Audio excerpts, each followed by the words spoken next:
নবী করিম সাল্লাল্লাহু আলাইহি ওয়াসাল্লাম কুরআন শিক্ষার ব্যাপারে গুরুত্ব দিতে গিয়ে বলেছেন যে যারা কুরআন কারীম শিক্ষা গ্রহণ করবে, কোরআনের শিক্ষা যারা অর্জন করবে, তারাই প্রকৃত মানুষ হতে পারবে। কোরআনের শিক্ষায় যারা শিক্ষিত তারা প্রকৃত মানুষ। একজন ব্যক্তি পৃথিবীর সব জ্ঞান বিদ্যা অর্জন করতে পেরেছে, বড় দার্শনিক হয়েছে, ডাক্তার হয়েছে, ইঞ্জিনিয়ার হয়েছে, বিজ্ঞানী হয়েছে, পাইলট হয়েছে, বড় ধরনের ডিগ্রি অর্জন করেছে, কিন্তু কোরআনের জ্ঞান সে অর্জন করতে পারে নাই, কোরআন শিখতে পারে নাই, তাহলে ওই ব্যক্তিকে ডক্টর শহীদুল্লাহ বলেছেন তিনি হলেন শিক্ষিত মূর্খ। তিনি কি শিক্ষিত মূর্খ? তো শিক্ষিত মানুষ আবার মূর্খ হয় কিভাবে? যিনি শিক্ষিত হয়েছেন তিনি তো জ্ঞানী হবেন, সবার চেয়ে বেশি জাননেওয়ালা হবেন। কিন্তু ডক্টর শহীদুল্লাহ তিনি একজন ভাষা বিজ্ঞানী ছিলেন। উনি বলছেন যার মধ্যে সব জ্ঞানের এলেম আছে, মাত্রা আছে, সব বিষয়ে তিনি পড়াশোনা করেছেন, বাংলা পড়ছেন, ইংরেজি পড়েছেন, ডাক্তার হয়েছেন, ইঞ্জিনিয়ার হয়েছেন, পাইলট হয়েছেন, বিজ্ঞানী হয়েছেন, বড় বড় ডিগ্রি অর্জন করেছেন, কিন্তু কোরআনের জ্ঞান সে অর্জন করে নাই। ওই ব্যক্তিকে তিনি বলেছেন সে হলো কি শিক্ষিত মূর্খ। আর পৃথিবীতে একমাত্র শিক্ষা হলো কোরআনের শিক্ষা। এই প্রকৃত শিক্ষাটাই তার মধ্যে নাই। যে শিক্ষা অর্জন করবে আল্লাহ তাআলা বলছেন মানুষ প্রকৃত মানুষের পরিণত হবে। কিছু মানুষ আছে জন্মগত মানুষ, আবার কিছু মানুষ আছে গুণগত মানুষ। সৃষ্টিগত মানুষ আর গুণগত মানুষের মধ্যে পার্থক্য আছে। মানুষের ঘরে জন্ম হয়েছে সে সৃষ্টিগত মানুষ, সে শিক্ষিত না অশিক্ষিত এটা বিবেচ্য বিষয় না। তার বাবা মানুষ, মা মানুষ, বাবা এবং মা মানুষ হওয়ার কারণে তাদের বয়সে যে সন্তান জন্ম নিল, ছেলে হোক মেয়ে হোক, সেও মানুষ, সে হল সৃষ্টিগত মানুষ, জন্মগত মানুষ। আবার যে মানুষ বাবা মায়ের বয়সে জন্মগ্রহণ করে আল্লাহ প্রদত্ত শিক্ষা ঐশীবাণী কোরআনের জ্ঞান অর্জন করেছে, হাদিসের জ্ঞান অর্জন করেছে, দ্বীনি ইলম, দ্বীনি বিদ্যা অর্জন করেছে এবং সেই অনুযায়ী আমল করেছে, ওই ব্যক্তি হল গুণগত মানুষ। কি মানুষ? গুণগত মানুষ। মানুষের যদি গুণ না থাকে তাহলে ওই মানুষের সমাজে কোনো মূল্যায়ন থাকে না। সব ক্ষেত্রে ওই ব্যক্তি অবহেলার শিকার হয়, সামাজিকভাবেও অবহেলার শিকার হয়,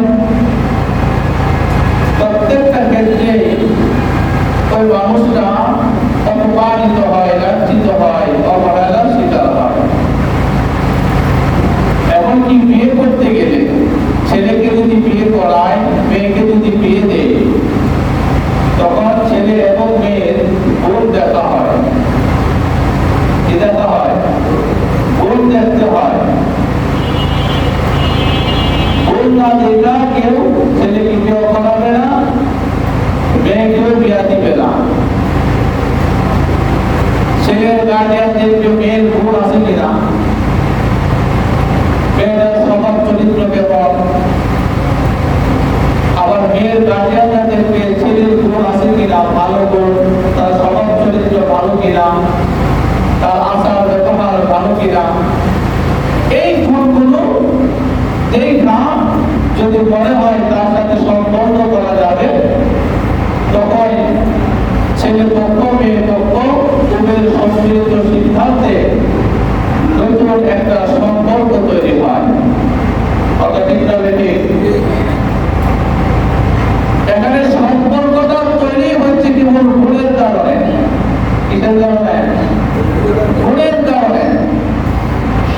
আর এই গুণ অর্জন হয় কেবলমাত্র কোরআনের শিক্ষায় যারা শিক্ষিত হবে এবং এই গুণগুলো যারা অর্জন করবে, সেটাই হবে প্রকৃত শিক্ষা। এই গুণগুলি হবে প্রকৃত গুণ। এজন্য নবী করিম সাল্লাল্লাহু আলাইহি ওয়াসাল্লাম বলেছেন যে খায়রুকুম মান তাআল্লামাল কুরআনা ওয়া আল্লামা, তোমাদের মধ্যে সর্বশ্রেষ্ঠ ওই ব্যক্তি যিনি নিজে কুরআন শিক্ষা গ্রহণ করেছে এবং অপরকে কুরআন শিক্ষা দিয়েছে, তারা হলো সর্বশ্রেষ্ঠ। পৃথিবীর সবাই মানুষ, কিন্তু মানুষগুলোর মধ্যে যারা গুণ অর্জন করছে কুরআন শিক্ষার গুণ, কোরআন শিক্ষার গুণ যারা অর্জন করেছে তারা হচ্ছে কি সর্বশ্রেষ্ঠ। যারা শিখছে তারাও সর্বশ্রেষ্ঠ, যারা শিখায় তারাও সর্বশ্রেষ্ঠ। আল্লাহ তাআলা বলেন কুল হাল ইয়াস্তাবিল্লাযীনা ইয়ালামুনা ওয়াল্লাযীনা লা ইয়ালামুন।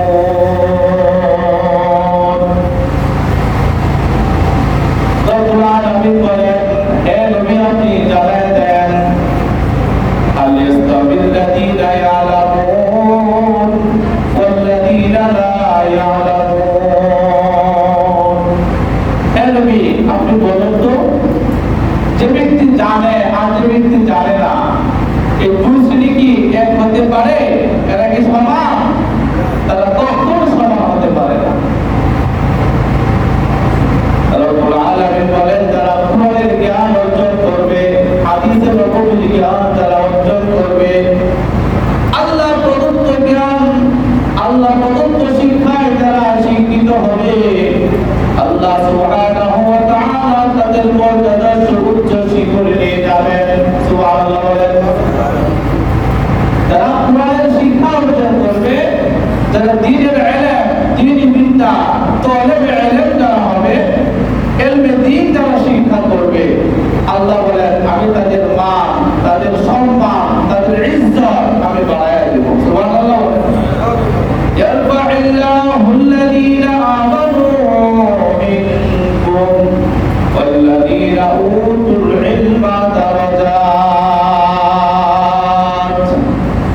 আল্লাহ রাব্বুল আলামিন বলেন হে নবী বিশ্ববাসীকে জানায় দেন ইয়ারফা'িল্লাহু আল্লাযীনা আমানু মিনকুম, তোমাদের মধ্য থেকে যারা ঈমান গ্রহণ করেছে, ওয়া উতুল ইলমা দারাজাত ওয়াল্লাযীনা উতুল ইলমা দারাজাত, এবং ইলম প্রাপ্ত হয়েছে, আল্লাহ তাদের মর্যাদায় সুউচ্চ করে দিবেন, তাদেরকে সম্মানিত করবেন। দুনিয়াতেও তারা সম্মানিত হবেন, আখিরাতেও তারা সম্মানিত হবেন। সুবহানাল্লাহ। কথা বুঝতেছেন কি নাকি? কথা বুঝেন? কি বলছে আল্লাহ? যে যারা ঈমান আনছে, কি আছে? ঈমান আনছে আর ইলম, কোরআনের জ্ঞান অর্জন করছে, এই দুইটা গুণ যাদের মধ্যে আছে, আল্লাহ বলেন উতুল ইলমা দারাজাত, তাদের সম্মান আমি সুউচ্চ করে দেব, তাদের মর্যাদা আমি সুউচ্চ করে দেব। যারা ইলম অর্জন করে, ইলম তালাশ করে, ইলম কি করে? বলেন না, ইলম তালাশ করে যারা। আমরা বিভিন্ন জিনিস তলব করি না, তলব আরবি কিছু কিছু শব্দ দেখবেন বিচারিক কার্যক্রমে ব্যবহার হয়, অফিস আদালতে ব্যবহার হয়। তহসিলদার তৈরি হবে, তহসিলদার, তহসিলদার কারা? যারা এলাকার মানুষদের থেকে রাষ্ট্রীয় ট্যাক্স তারা আদায় করে, তাদেরকে কি বলে? রসিকদার বলে না? নাকি গ্যাসদার নাকি? আমি বাড়ি দিয়ে দিয়ে আমার বাড়িতে একটা লিস্ট দেওয়া গেছে, বই দেওয়া গেছে, ছবি দেওয়া গেছে। প্রত্যেকের বাড়ির জন্য বসবাসের জন্য সরকারকে বছরে দিতে হয়, ট্যাক্স দিতে হয়। এটি তহসিলদার শব্দটা, এটা আরবি, এটা কি অফিস আদালতে কিছু শব্দ আছে আরবি এখনো বলা আছে। আসামিকে তলব করা হয়, আসামিকে কি করা হয়? তলব করা হয়। তলব শব্দটা আরবি, তলব করা হয় মানে তাকে ডাকা হয়, তাকে অন্বেষণ করা হয়, তাকে খোঁজা হয়, তাকে তালাশ করা হয়। এলেমের ব্যাপারে বলা হয়েছে যারা এলেম তলব করে, যারা বলে না এলেম তলব করে মানে যারা বিদ্যা জ্ঞান অর্জন করে, জ্ঞান তালাশ করে, জ্ঞান তালাশ করে। আর ইলমে দ্বীন মানে দ্বীনের জ্ঞান যারা অর্জন করে, এটাকে হাদিসের ভাষা বলা হয়, যে অর্জন করে তাকে বলা হয় তালিবে ইলম। কি বলে? বলে না কি বলে? তালিবে ইলম। হাদিসে আসছে তালাবুল ইলমি ফরিদাতুন আলা কুল্লি মুসলিম। তালাবুল ইলমি কি বলে? কি বলছে? তালাবুল ইলমি ফরিদাতুন আলা কুল্লি মুসলিম। তালাবুল ইলম মানে ইলম অন্বেষণ করা, জ্ঞান অন্বেষণ করা, দ্বীনের জ্ঞান অন্বেষণ করা প্রত্যেক মুসলমানের উপরে ফরজ, প্রত্যেক মুসলমানের উপরে ফরজ। কি অর্জন করা? কথা বলতে হবে। কি অর্জন করা? ইলম অর্জন করা। এখানে আরবিতে বলে যে ইলম তলব করা, ইলম তলব করা। যে ব্যক্তি ইলম তলব করে তাকে বলা হয় তালিবুল ইলম, তালিবুল ইলম আরবিতে বলে। আর বাংলাতে বলা হয় মাদ্রাসা ছাত্র, সংস্কৃতে বলা। কারণ এই দ্বীনের ইলম, কুরআনের ইলম, কুরআনের জ্ঞান, হাদিসের জ্ঞান শিক্ষা দেয় কোথায়? স্কুলে যায়। এজন্য যারা তালিবে ইলম জ্ঞান অর্জন করে তাদেরকে বাংলায় আমরা বলি মাদ্রাসা ছাত্র, মাদ্রাসা ছাত্র। এই ইলম অর্জন করে, ইলম শিক্ষা গ্রহণ করে যারা শেষ করে, ইলম অন্বেষণ করে যারা শেষ করে তাদেরকে বলা হয় আলেম। ইলম যিনি অর্জন করছেন তাকে কি বলে? কথা বলে আলেম বলে। তার মানে যে রানী ইলম শিক্ষা করতেছে সে হলো তালিবে ইলম, ইলম অন্বেষণকারী। আর যে ইলম অন্বেষণ করে শেষ করে ফেলছে তাকে বলা হয় আলেম। তাকে কি বলা হয়? আলেম। তাদের মর্যাদা নিয়ে আল্লাহ তাআলা কুরআনুল কারীমে বলছেন, কুল হাল ইয়াস্তাবিল লাযীনা ইয়ালামুনা ওয়াল লাযীনা লা ইয়ালামুন।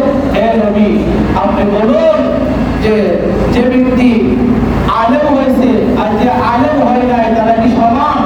প্রশ্ন কি করছে? প্রশ্ন করছে। কে করছে প্রশ্ন? আল্লাহ। তারপর বলা হয়েছে না, কখনো না। যে ব্যক্তি জানে আর যে ব্যক্তি জানে না, যে ব্যক্তি আলেম, যে ব্যক্তি আলেম না, এই দুই শ্রেণী কখনো এক সমান হতে পারে না, মর্যাদায় এক হতে পারে না। আর আল্লাহ তাআলা যারা আলেম হয়েছে, যারা ইলম অর্জন করছে তাদের ব্যাপারে বলা হয়েছে ইয়ারফাইল্লাহুল লাযীনা আমানু মিনকুম। যারা ঈমান এনেছো এবং ইলম অর্জন করেছো আল্লাহ সুবহানাহু ওয়া তাআলা তাদের মর্যাদা সুউচ্চ করে দিবেন। সুবহানাল্লাহ বলে। এখন দেখেন ইলম অর্জন করতে হলে মাদ্রাসায় যেতে হবে। কোথায়? এই কথা বলে কোথায় যেতে হবে? মাদ্রাসায় যেতে হবে। ইলম অর্জন করার জন্য মাদ্রাসায় গেলে আপনাদের হয়তো এখন গাড়ি আছে, গাড়িতে যাওয়া লাগে, আর তো হাইটা হাইটা যাওয়া লাগে। হাইটা যে আল্লাহ তাআলার প্রদত্ত জ্ঞান দ্বারা অর্জন করে আল্লাহ সুবহানাহু ওয়া তাআলা এই সমস্ত ছাত্রদেরকে কেমন ভালোবাসেন, কেমন মহব্বত করেন, আল্লাহর নবী হাদিসে পাকে ইরশাদ করেছেন। সুবহানাল্লাহ বলেন না? আরেকটু জোরে বলুন সুবহানাল্লাহ। একটু মনোযোগ সহকারে শুনেন। যারা আপনি দেখতেছেন দুইটা বইয়া মানুষ যাইতেছেন, আপনি দেখতেছেন সারাদিন চিল্লা চিল্লা আলিম বান্দা আশা করতেছে, আপনি না আলিম বলেন এটা কি বলবো, আপনি তারে জাহান্নাত কইরা ছোট মনে করে চলে গেছেন, কিন্তু সে যাইতেছে আপনার ওই সীমানি কোরআন শিক্ষা করার জন্য, ইলম অর্জন করার জন্য, দ্বীনের জ্ঞান অর্জন করার জন্য যাইতেছে। তার ব্যাপারে আল্লাহ রাসূলের একটা হাদিস আছে, স্পেশাল হাদিস। আল্লাহর নবী সাহাবী হযরত আবু দারদা রাদিয়াল্লাহু তাআলা আনহু বলেন, سمعت رسول الله صلى الله عليه وسلم يقول الله ربي صحابي أبو الدرداء رضي الله تعالى عنه বলেন কেন বলেন কথা الله ربي صحابي হযরত আবু দারদা রাদিয়াল্লাহু তাআলা আনহু বলেন سمعت رسول الله صلى الله عليه وسلم يقول الرسول صلى الله عليه وسلم থেকে শুনেছি তিনি বলেছেন, আল্লাহ নবী সাহাবী কে? আবু দারদা বলেন, আবু দারদা যে সাহাবী উনি বলতেছেন যে আমি নবীজি থেকে শুনেছি, নবীজি বলছেন আমি সাহাবী আবু দারদা শুনছি। কি শুনছেন আর নবীজি কি বলছেন? এই যে একটা ছাত্র ইলম অর্জন করার জন্য বলতে বাইরে হয়ে গেছে, এই যে বাইরে হয়ে গেল ছোট্ট পোলারা, ছোট্ট মেয়েরা, তারে আল্লাহ তাআলা কেমন মর্যাদা দিয়েছেন এই ব্যাপারে তিনি বলতেছেন, মান সালাকা তরিকান ইয়াতলুবু ফীহি ইলমান সালাকাল্লাহু বিহি তরিকান মিন তুরুকিল জান্নাহ। আবু দারদা রাদিয়াল্লাহু তাআলা আনহু বলেন, আল্লাহ নবী সাল্লাল্লাহু আলাইহি ওয়াসাল্লাম ইরশাদ করেছেন, মান সালাকা তরিকান ইয়াতলুবু ফীহি ইলমান, কোন ব্যক্তি যদি তলব করে ইলম অর্জন করার জন্য যদি ঘর থেকে বের হয়, আল্লাহর নবী বলেন কোন ব্যক্তি ইলম অর্জন করার জন্য যে ব্যক্তি বের হয়ে গেছে, রাস্তা দিয়ে হাইটা হাইটা যাইতেছে, যেখানে গেলে ইলম পাওয়া যায়, যেখানে গেলে কি পাওয়া যায়? কোরআন, কোরআন বিদ্যা, দ্বীন জ্ঞান, ইলমে দ্বীন অর্জন করা যায়।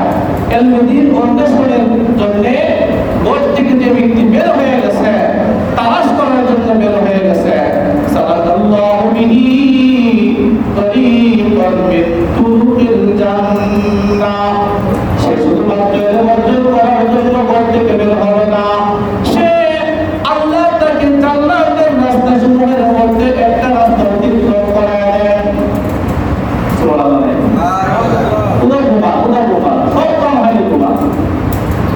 এগুলো মধ্যেই বলা শিক্ষা বলা আমাদের, এগুলো মর্যাদা তো জানেন না, এগুলো মর্যাদা এই যে সম্মান আমরা দুনিয়াতে আখেরাতে সব জায়গাতে সম্মান আছে, এটা বুঝেই না, কেয়ারই করে না, এগুলো অনর্থক চিল্লায় আমরা, অনর্থক কষ্ট করি।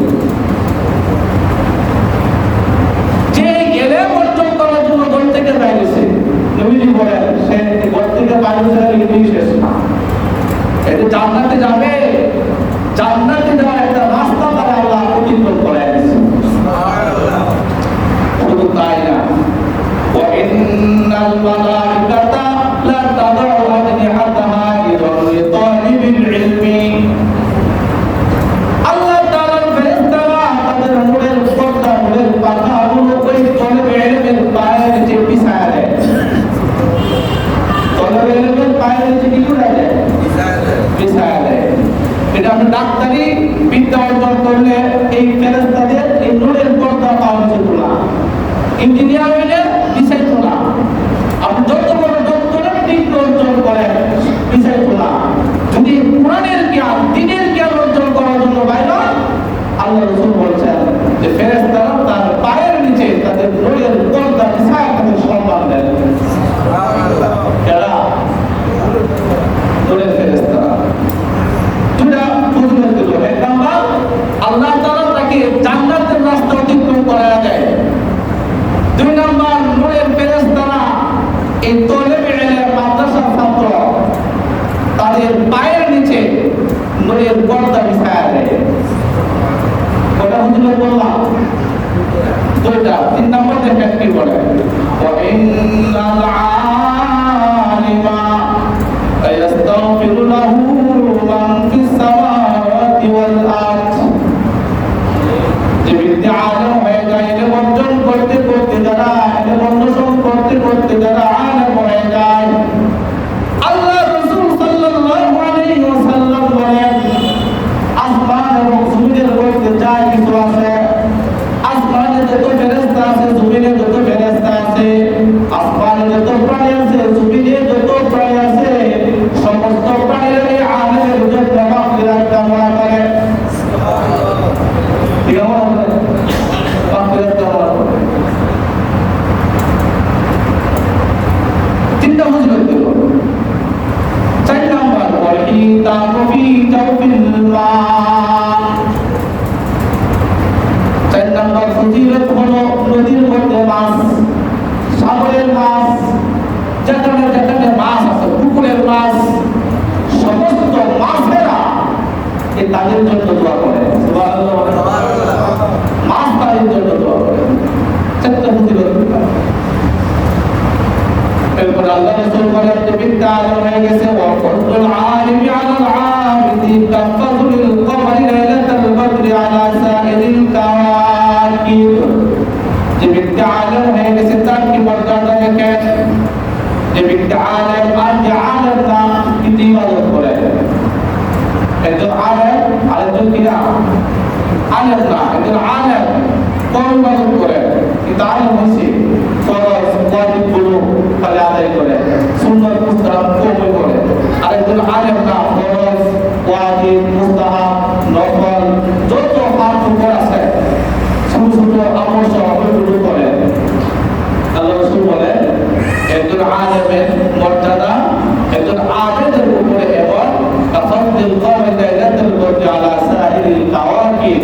আসমানের মধ্যে লক্ষ লক্ষ তারকা হয়, কিন্তু যখন চাঁদ উদিত হয়, পূর্ণিমার চাঁদ উঠলে লক্ষ লক্ষ তারকা দেখা যায়। লক্ষ লক্ষ তারকার মধ্যে একটা চাঁদের যেমন মর্যাদা, এরকম হাজার হাজার আবেদের চেয়ে একজন আলেমের মর্যাদা বেশি। সুবহানাল্লাহ বলেন। ওয়া ইন্নাল উলামা ওয়ারাসাতুল আমবিয়া। 5 নম্বর মর্যাদা, যারা ইলম অর্জন করছে, আলেম যারা, এরা হলো নবীগণের ওয়ারিস, উত্তরাধিকারী। এরা কি নবীগণের ওয়ারিস, উত্তরাধিকারী। ওয়ালাম ইউরিসু দীনার ওয়ালা দিরহামান ওয়া ইন্নামা ওয়ারাসু ইলমা। আর নবীগণ টাকা পয়সা জমি জমা এগুলো রাখা যায় না। নবীগণের টাকা পয়সার উপরে কোন ব্যক্তির তার সন্তানাদির উত্তরাধিকারী চলে না, বরং নবীগণ রেখে যান শুধুমাত্র ইলম। কি রেখে যায়? শুধুমাত্র ইলম। আর এই ইলম যারা অর্জন করবে তারাই হবে নবীগণের ওয়ারিস। এজন্য আলেমগণকে বলা হয় নায়েবে রাসূল। কি বলা হয়? নায়েবে রাসূল বলা হয়। এই যে মর্যাদা আলেম যারা হয় তাদেরকে দেশকে কিছু হয় না, একটু বুঝই না, কথা বুঝই না। এই মর্যাদা কেন দিছে আল্লাহ? আমরা তো দেখি না, পাবলিক মর্যাদা দিয়ে দেওয়া আল্লাহ তাআলা মর্যাদা দিয়েছে। এটা আপনি মানেন আর না মানেন, আপনি দেন আর না দেন, আল্লাহ রাসূল বলছেন যে ব্যক্তি আল্লাহর যে কালাম অর্জন করবে, নবীর এই ইলম যারা অর্জন করবে, আল্লাহ তাআলা এই ব্যক্তিকে এই এই গুণগুলো দিবেন, এই মর্যাদাগুলো দিবেন। এজন্য নবীজি বলছেন কুন আলিমান আও মুতাআল্লিমান আও মুহিব্বান। আল্লাহ রাসূল বলছেন কুন আলিমান, তুমি আলেম হও, আও মুতাআল্লিমান, তুমি আলেমের ছাত্র হও, আও মুস্তামিআন, অথবা আলেম যা বলে তা শোনো, আও মুহিব্বান, অথবা আলেমকে তুমি মহব্বত করো। এই 4টা জিনিস তুমি হও। ওয়ালা তাকুন খামিসান ফাতুহলিক। 5 নম্বরে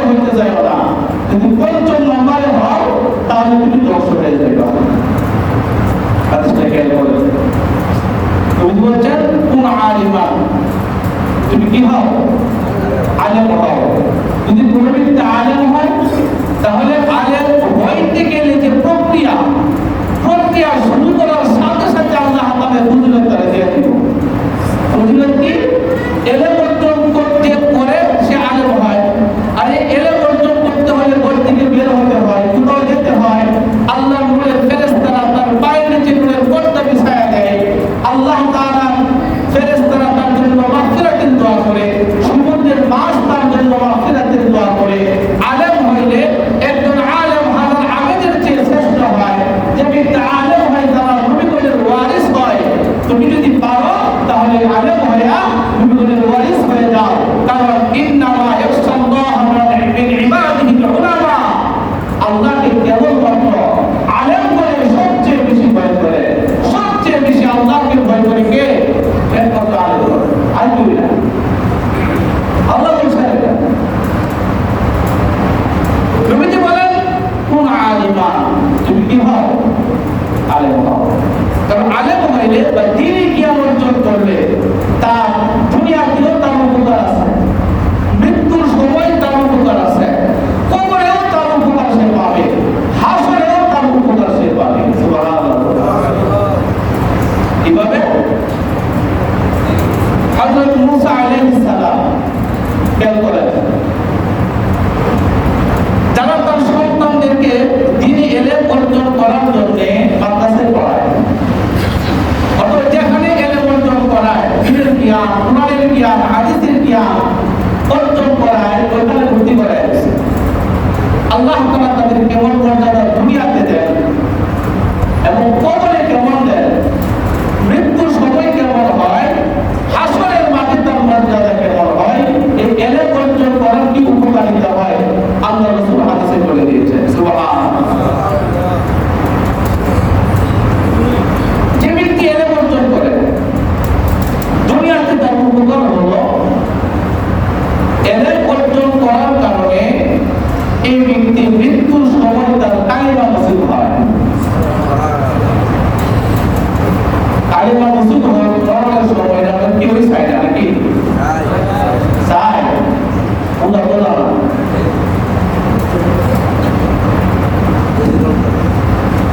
এই বিস্তার সুরা পড়ার আগে তো হুজুর রাতে কোন পড়ায় লেখা হয়।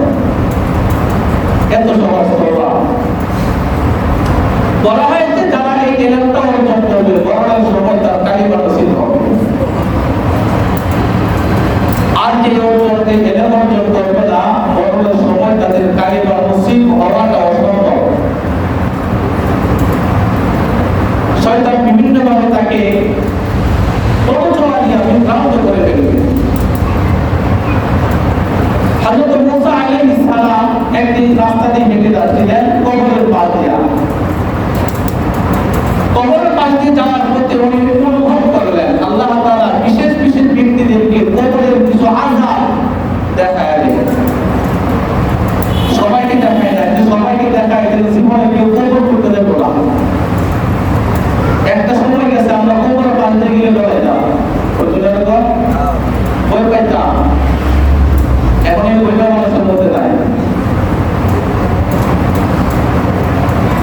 হযরত মুসা আলাইহিস সালাম কবরের পাশ দিয়ে যাইতেছেন, অনুভব করলেন যে কবরের মধ্যে যিনি আছেন তার উপরে শাস্তি দিতেছেন।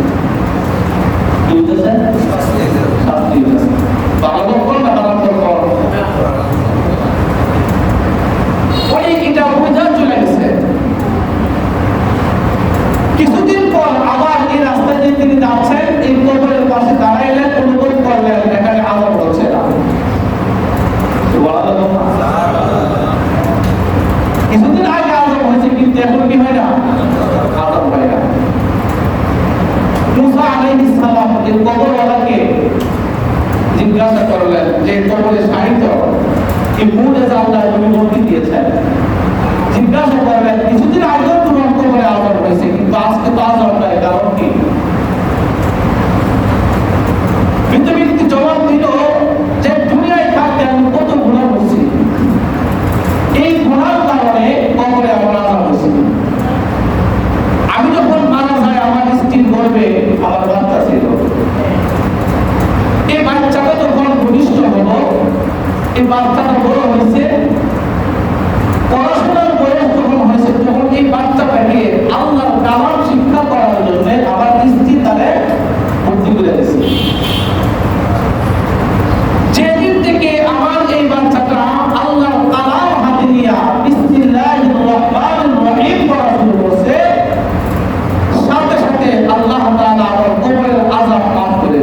রেখে আলাদা করতে হবে, তার কবরের জীবনকে শান্তিময় করে দিলাম। সন্তানকে দ্বীনের ইলম শিক্ষা করার এই একটা ফজিলত। নবীজি বলছেন কোন আলিমান, তুমি আলেম হও, আলেম হলে এই যে কটা গুণ বললাম এই গুণগুলো সে পাবে, এই মর্যাদাগুলো সে পাবে। আর মুতাআল্লিমান, আলেম হতে না পারলে আলেমের ছাত্র হও, কি হও? ছাত্র হও। আমরা তো দুনিয়া চাকচিক্যের বলে আমরা আলেমদেরকে ওইভাবে মূল্যায়ন করতে পারি না, আমরা তাদেরকে সাধারণ মনে করি। আল্লাহ বলেন তারা সাধারণ না, তারা অসাধারণ। দুনিয়ার মানুষের দৃষ্টিতে তাদের হিংসার বশবর্তী হয়ে আলেমদেরকে তারা অবাধ্যা করলেও আল্লাহ তাআলার কুদরতি চোখে আলেমগণ সম্মানের জায়গা। নবীজি বলছেন যে তুমি আলেম হও, আলেম যদি না হতে পারো আলেমের ছাত্র হও। যদি ছাত্র হও তাহলে ফেরেশতারা তোমার পায়ের নিচে তোমার পর্দা বিছাইবে, সমুদ্রের মাছ তোমার জন্য মাগফিরাত কামনা করবে, আসমানের ফেরেশতা জমিনের ফেরেশতা তোমার মাগফিরাত কামনা করবে। তুমি আলেম যদি হয়ে যাও তাহলে পূর্ণিমার চাঁদ যেমন সমস্ত তারকার উপর শ্রেষ্ঠ, তুমিও হাজার হাজার আবেদের উপর শ্রেষ্ঠ। তুমি যদি আলেম হয়ে যাও তুমি বলে ওয়ারিস তুমি হয়ে যাবে। আল্লাহ রাসূল সাল্লাল্লাহু আলাইহি ওয়াসাল্লাম বলছেন তুমি আলেম হও, না হতে পারলে আমাদের ছাত্র হও। তাহলে আলেম হতে পারলে তার কি নসিব হবে? মরণের সময় ঈমান নসিব হবে, ঈমানের নূর তাকে স্পর্শ করবে। দলিল কি? দলিল হলো হযরত মূসা আলাইহিস সালাম কি যখন নদীতে ভাসায় দিয়েছিল, ফেরাউন পাইছিল নাকি? ফেরাউনের স্ত্রী হযরত আসিয়া পাইছিল, সুন্দর চেহারা, দেখে ভালো লাগে। হযরত আসিয়া বলছিলেন ফেরাউনকে, স্বামী হে, ছোট্ট ফুটফুটে বাচ্চা, তাকে দেখলে আমার ভালো লাগে, তাকে আমার ভালোবাসতে মন চায়, ছোট্ট মানুষ, তাকে আদর করতে মন চায়। আসিয়া মূসা আলাইহিস সালামকে ছোট্ট অবস্থায় দেখে চিনে ফেলছে, সে সাধারণ কোনো মানুষ হবে না, আল্লাহ প্রদত্ত অসাধারণ মানুষ। তাই ভালোবাসতে নবী হিসেবে ভালোবাসার কারণে আল্লাহ তাআলা বিবি আসিয়াকে এত মর্যাদা দিয়েছেন, এত সম্মান দিয়েছেন। মৃত্যুর সময় ফেরাউন তাকে কঠিন আযাব দিলেও আল্লাহ সুবহানাহু ওয়া তাআলা তার ঈমান এমন বাড়ায় দিয়েছিলেন, একজন নবীকে মহব্বত করার কারণে তার ঈমানের তেজ এত বাড়ায় দিয়েছিলেন। মৃত্যুর সময় আল্লাহ তাআলা জান্নাতে তার বাসস্থান কোথায় হবে সেটা তার সামনে তুলে ধরছেন। মা আসিয়া হাসতে হাসতে দুনিয়া থেকে বিদায় হয়ে গেছে, ঈমান নিয়ে বসে। আর ফেরাউন বলছিল আমার ভালো লাগে না, তারা কি বলছিল? আমার ভালো লাগে না। এই যে ভালো লাগছে না, নবীর চেহারাটা ভালো লাগছে না, নবীকে ভালোবাসতে পারবো না, আল্লাহ বলেন তোর কদর করছে, তোর মরণের সময় থেকে ঈমান নসিব হবে না, প্রাণ বায়ু বের হয়ে যেতে অবস্থায় আল্লাহ মানছি তুমি আল্লাহ, আল্লাহ তোর কথা কি হবে না, গ্রহণ করা হবে না, বেঈমান হয়ে দুনিয়া থেকে বার হবে। তো নবীগণের সাথে আলেমদের মহব্বত, আলেমকে ভালোবাসার এই মিলটা কেন হলো? আব্দুল্লাহ ইবনে আব্বাস রাইসুল মুফাসসিরিন যাকে বলা হয়, মুফাসসিরদের সর্দার, উনি বলেন ফজিলতের ব্যাপারে আলেমগণের নবীগণকে ভালোবাসলে যে মহব্বত, আলেমগণকে ভালোবাসলে, আলেমগণকে ভালোবাসলে যে ইজ্জত পাওয়া যাবে, নবীগণকে ভালোবাসলে যে ইজ্জত পাওয়া যাবে, যে ফজিলত পাওয়া যাবে, আলেমগণকে ভালোবাসলে এরকম ইজ্জত আল্লাহ তাকে দিয়ে দেবে। সুবহানাল্লাহ। এক নম্বর নবীজি বলছেন কুন আলিমান, তুমি কি হও? আলেম হও। দুই নম্বর মুতাআল্লিমান, তুমি আলেমের ছাত্র হও। ছাত্র হলে ফজিলত আছে না ভাই? তিন নম্বর আল মুস্তামিআন, ছাত্র হতে পারলে না, আলেম হতে পারলে না, তাহলে আলেম যা বলে তা শুনে আমল করো। একজন আলেম যা বলে তা তুমি শ্রবণ করো, আলেমের কথা শুনে না তুমি কুরআন হাদিস অনুযায়ী চলো। কারণ আলেম কুরআনে যা বলে তাই তোমাকে বলবে, হাদিসে যা আছে সেগুলো আলেম অর্জন করে তোমাকে এগুলো আমল করতে বলছে। এই তিন নম্বর গুণ তুমি অর্জন করো, আলেমের সাথে তুমি মাপমুনি করতে যাবে না।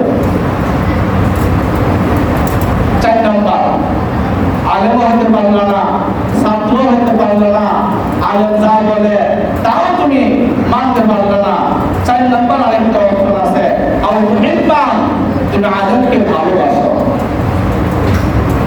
আলেমকে কি করো? ভালোবাসো। তারা আলেমকে ভালোবাসো। ওরা তখন খামিসান বা বললে পঞ্চম নম্বর হবে না। আলেমও হইতে পারলো না, আলেমও বইতে পারলাম, আলেমের ছাত্র হইতে পারলো না, আলেম যা বলে সে অনুযায়ী আমল করতে পারলো না, আলেমকে মহাব্বত করতে পারলো না, ভালোবাসতে পারলো না।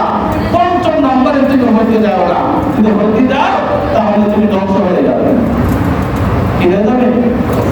আলেমকে মহাব্বত করলে কি হতে যাবে? আসলে মা যখন গায়েব হবে মানুষের হাহাকার করবে, সব মানুষকে একসাথে জমা করা হবে। আলেম দুই ধরনের, কয় ধরনের? এক শ্রেণীর আলেম সমাজের মানুষের দৃষ্টিতে আলেম, আরেক শ্রেণীর আলেম আল্লাহর দৃষ্টিতে আলেম। সমাজের মানুষের দৃষ্টিতে আলেম তাকে বলা হয় যে কোরআন হাদিস শিখছে কিন্তু আমল করে না, কিন্তু সে আলেম। কোরআন হাদিস শিখছে, টুপি লাগাইছে, পাঞ্জাবি লাগাইছে, মানুষ তাকে কি কয়? কথা বলে না, কি কয়? আলেম কয়। এই সমাজের দৃষ্টিতে আলেম। আর যে কোরআন শিখছে, হাদিস শিখছে, সে অনুযায়ী চলছে, কোরআন মানছে, হাদিস মানছে, কমপ্লিট ভাবে কোরআন হাদিসের শিক্ষা অর্জন করে সে অনুযায়ী চলতেছে, সে হলো আল্লাহর দৃষ্টিতে আলেম। আর এই আলেম আল্লাহকে সবচেয়ে বেশি ভালোবাসেন। হাসরের মাঠে সব মানুষ যখন একত্রিত হবে, বিচার কার্য পরিচালনা করা হবে, আল্লাহ আলেমদেরকে এক সাইডে নিয়ে যাবে, তাবলীগ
এলেম অর্জন করা, নিজের সন্তানদেরকে বিদ্যা অর্জন করা, প্রকৃত মানুষরা গুণ অর্জন করা, কোরআন এবং হাদিসের জ্ঞান অর্জন করা।